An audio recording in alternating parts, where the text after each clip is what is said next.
di filsafat kebahagiaan keluar juga.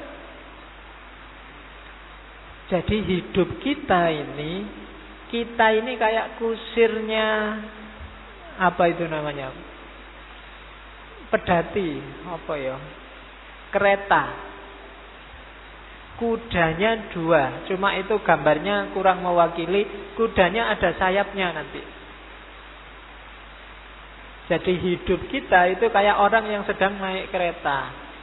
Kudanya 2, ada saisnya dan ada sayapnya. Ini imajinasinya kayak buruk itu kan, kuda yang ada sayapnya. Oke, ada kuda hitam, ada kuda putih. Kuda hitam ini lambang nafsu-nafsu yang rendah. Rendah itu bukan berarti jelek ya, tapi levelnya rendah. Kita butuh itu, tapi jangan sampai dikuasai. Kalau kuda putih ini hasrat yang levelnya lebih tinggi, harga diri, keinginan melakukan kebaikan dan seterusnya, itu kuda putih. Itu ya bagus, tapi tetap harus kita kendalikan. Kalau tidak kita kendalikan, keinginan baik itu bisa blunder merusak kita sendiri. Maunya ngasih nasihat orang lain, tapi kalau ruang dan waktu, porsi dan proporsinya nggak pas, itu bisa hasilnya kebalikannya. Itu kuda putih. Jadi dalam diri kita ada dorongan untuk berbuat baik, namanya kuda putih. Ada nafsu-nafsu rendah, namanya kuda hitam. Yang bisa mengendalikan siapa? Saiznya, kusirnya, namanya rasio, akal. Akalnya harus jalan. Akal tidak jalan, maka kuda hitam sama kuda putih bisa tidak karu-karuan. Bisa nabrak kiri, nabrak kanan, bahkan bisa ngerusak keretanya itu sendiri. Terus ada sayapnya. Itulah eros, itulah cinta. Kenapa harus ada sayapnya? Biar kuda ini gak cuma jalan di muka bumi, gak cuma hidup apa adanya menghabiskan umur, tapi dia bisa transendensi, bisa naik ke atas, bisa bernilai hidupnya. Untuk bisa bernilai dan punya makna, naiklah ke atas. Maka kudanya butuh sayap. Hidup yang semakin berkualitas dan bermakna. Untuk itu orang butuh cinta. Nanti di belakang banyak dijelaskan kenapa kok untuk yang semacam itu butuh cinta. Kenapa kok kalau tanpa cinta hidup kita biasa-biasa saja. Kayak kereta yang jalannya di bumi saja, nggak bisa terbang, nggak bisa melayang. Jadi bagi kalian yang nggak punya cinta, umurmu habis hanya untuk makan, minum, tidur, nongkrong, weanan. Nggak ada gelombangnya, kamu nggak bisa naik ke atas. Meskipun resikonya memang semakin kamu naik tinggi ke atas, ada resiko kamu jatuhnya lebih sakit. Nggak masalah. Jangan takut tantangan. Itu kan kayak ceritanya Gibran. Di salah satu bukunya Gibran cerita perdebatan antara pohon kelapa sama rumput. Jadi satu ketika ada hujan deras kayak gini. Pohon kelapa itu mentiung kiri, mentiung kanan. Lama-lama rubuh dia. Rubuh ketemu rumput, diketawain sama rumput. Makanya jadi tumbuhan gak usah tinggi-tinggi, cukup jadi rumput saja. Tapi jawabannya pohon kelapa apa? Aku ndak menyesal sekarang tumbang. Aku sudah tahu banyak Aku sudah tahu ada apa di atas, bahkan aku tahu yang ada di sekelilingku semuanya. Aku puas hidupku. Sementara engkau hanya rumput biasa, ngertinya cuma sekelilingmu paling jarak berapa meter gitu aja. Kamu tidak ngerti apa-apa, hidupmu sempit. Meskipun umurmu panjang, karena nggak patah. Umurku sebentar karena aku tinggi, tapi dalam ketinggian itu aku dapat banyak hal. Sekarang mati patah tidak masalah. Nah, itu kamu cari di bukunya Gibran. Saya tidak tahu, nanti pasti ada sesi filsafat cinta kedua. Masih banyak yang belum saya masukkan. Belum ada Nietzsche, belum ada Gibran, belum ada Ghazali, belum ada. Tapi jangan terus-terusan cinta. Ya. Oke, yuk kapan-kapan, tahun depan juga boleh. Jadi itu ya, belajar Plato berarti ini yang pertama-tama harus diingat. Ingatlah, kita ini kayak kereta yang harus dikendalikan oleh akal. Jangan sampai akalnya mati bolak-balik. Saya bilang, kayak katanya Aristoteles itu, manusia adalah binatang yang mikir. Jangan sampai mikirnya ini mati. Karena begitu mikirnya mati, yang tersisa tinggal binatangnya. Dia pengendalinya.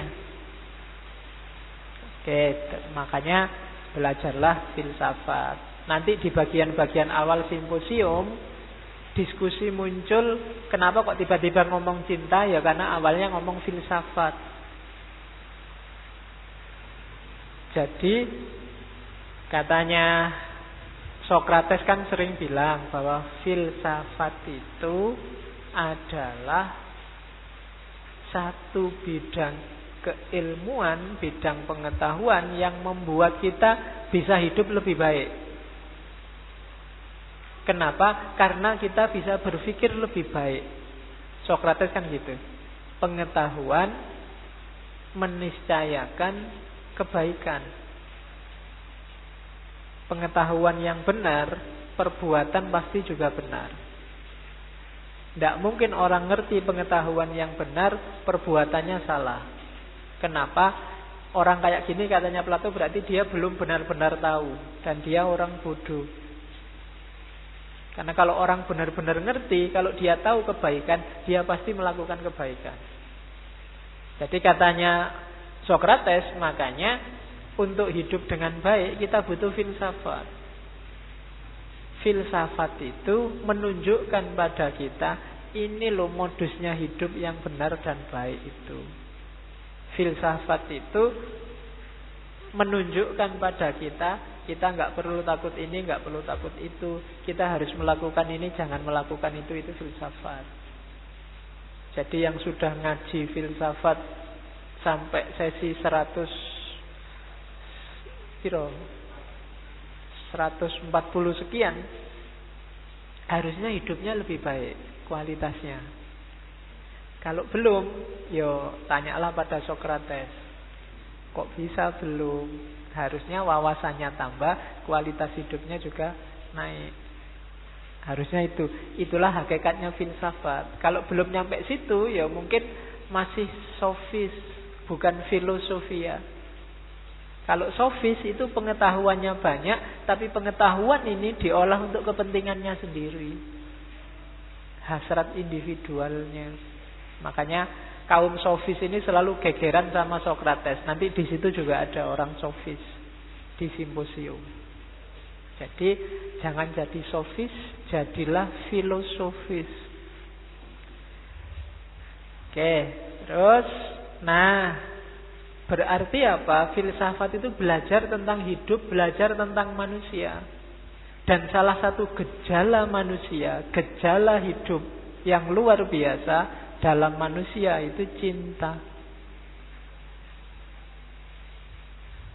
Setiap kali kajian cinta, pasti di situ disebut bahwa cinta adalah puncak fenomena mentalnya manusia. Jadi dia penting. Makanya kalau filsafat itu belajar tentang hidup, dia harus juga belajar tentang cinta.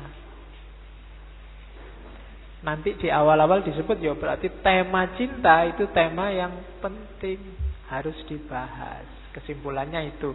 Maka nanti ada sekitar 8 orang dalam buku simposium itu, semuanya beropini, berpandangan ngomong tentang cinta. Oke.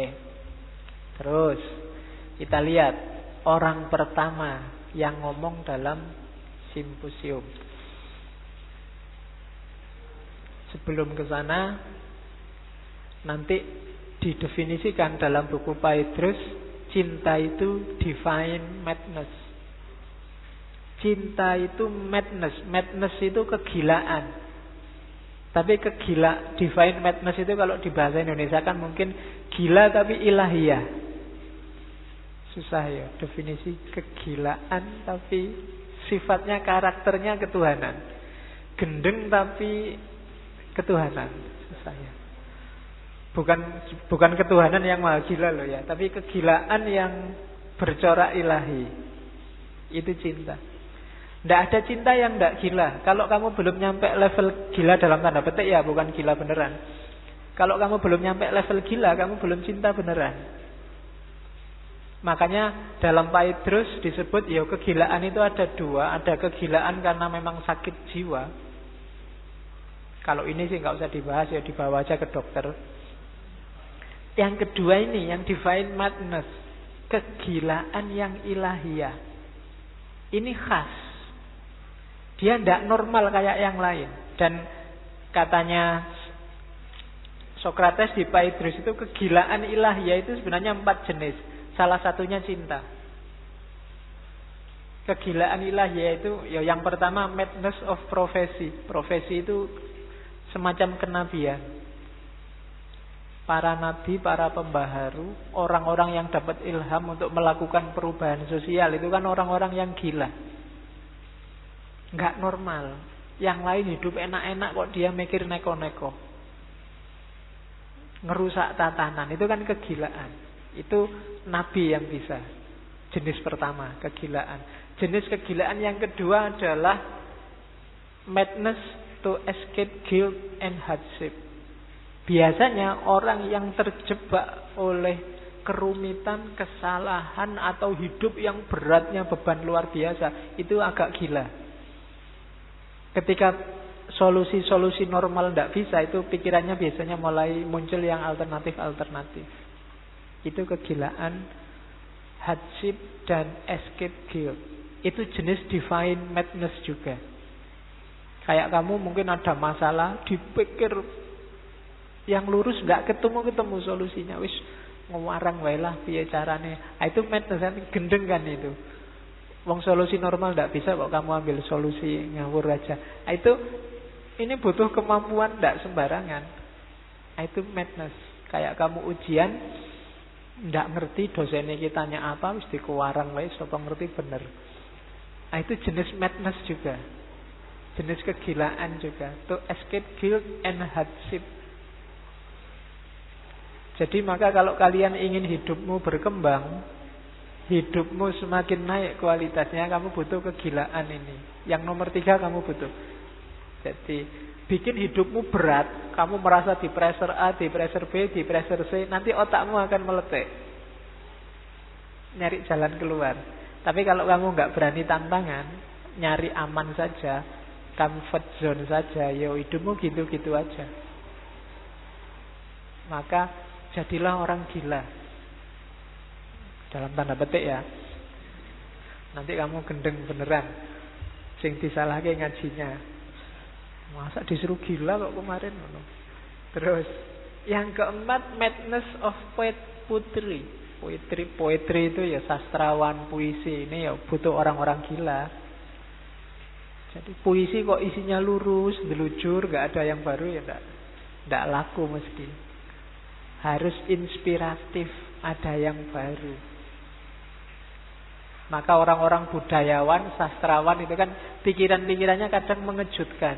Itu jenis madness juga, kegilaan. Orang yang bisa keluar dari cara berpikir normal. Dan yang terakhir ini, kegilaan cinta.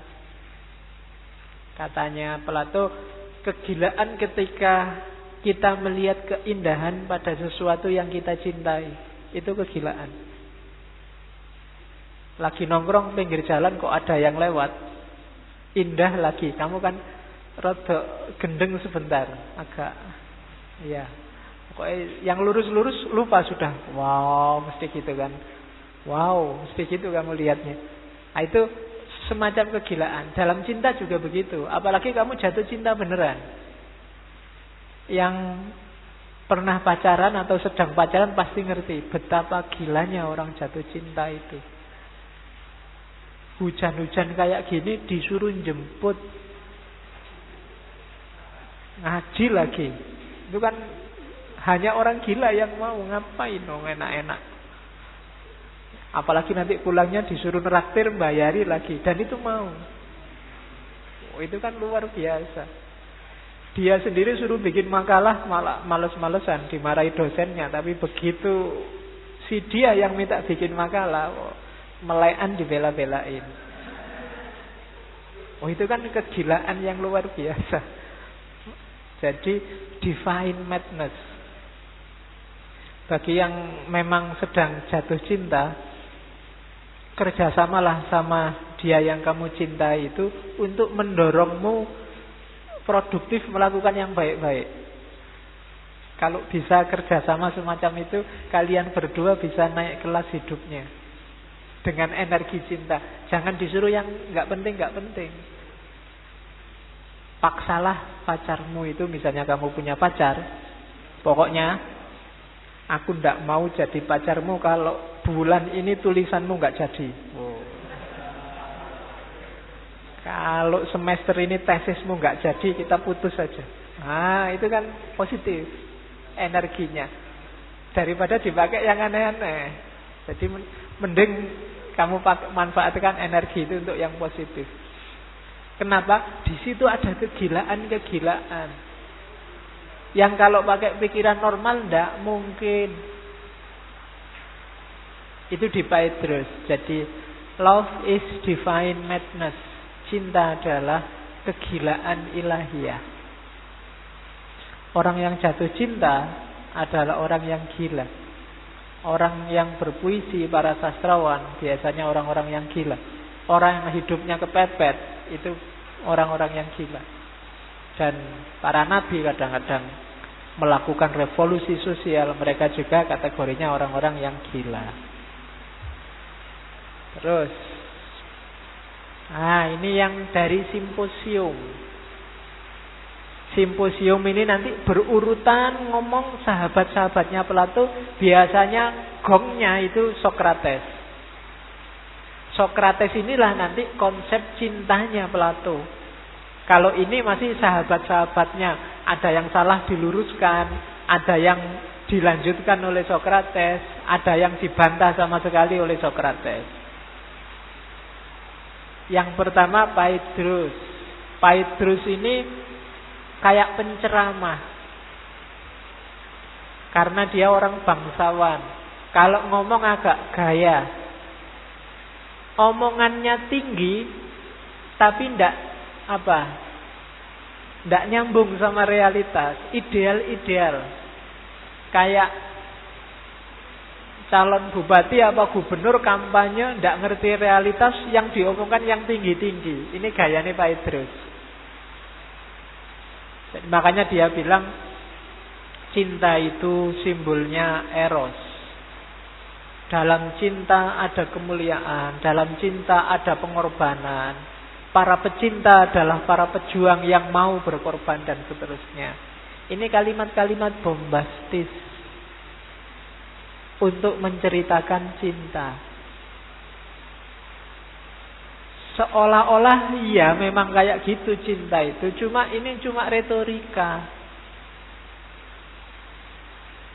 Cinta adalah segalanya. Cinta adalah puncaknya kemuliaan moral manusia. Cinta adalah, itu jawabannya pasti iya. Ya memang begitu, tapi terus gimana realitasnya? Hakikatnya cinta itu apa kan? Cinta itu mulia, iya. Hidup ini harus dikembangkan dengan kasih sayang, iya. Tapi urean detailnya kayak gimana? Pokoknya kita harus membasmi kemiskinan. Pokoknya gimana orang Indonesia ini rukun, utuh. Iya lah ngomongnya enak, ya prakteknya gimana? Wong sekarang sudah jelas gegeran, sudah tawuran, sebentar lagi perang kalau tidak ada yang misah. Kita hari ini kan kayak anak kecil yang saya ingat zaman saya kecil itu kalau sedang main sama teman.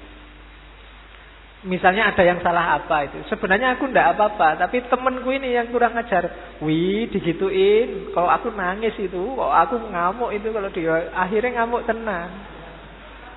Padahal aslinya nggak apa-apa loh, dipanas-panasi sih sama teman-teman. Misalnya ada yang salah padaku, jadi aku rapopo, tapi kok terus temanku yang satu, kalau aku digituin tak sikat, kalau aku digituin tak balas. Akhirnya pingin balas beneran. Hari ini banyak yang kayak gitu, kamu dipanas-panasin. Kamu tidak sadar sedang dipanas-panasin biar menyala semua dan nanti tawuran. Begitu tawuran yang tadi panas-panasin yang tepuk tangan, ayo terus sikat aja terus mesti gitu. Senang dia, sukses provokasinya.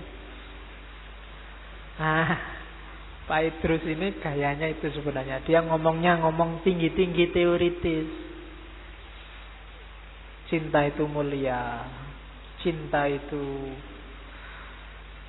inti kehidupan, cinta itu segalanya dan seterusnya. Tidak salah, bagus-bagus saja.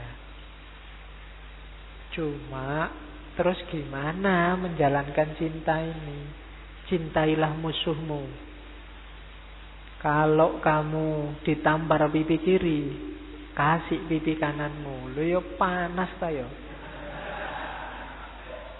Ya kan? Prakteknya piye? Gitu. Oke. Itu sebenarnya mungkin ada lanjutannya. Kalau tampar kiri kasih kanan, kalau kanan juga ditampar, balas sekeras-kerasnya. Terusannya ngono. Oke. Jadi cinta itu mulia. Ya wis, manut wae lah. Kalau orang ngomong kelas-kelas tinggi gini, ya lah wis bener. Yang penting terus gimana? Ini pahit terus. Ada yang kedua.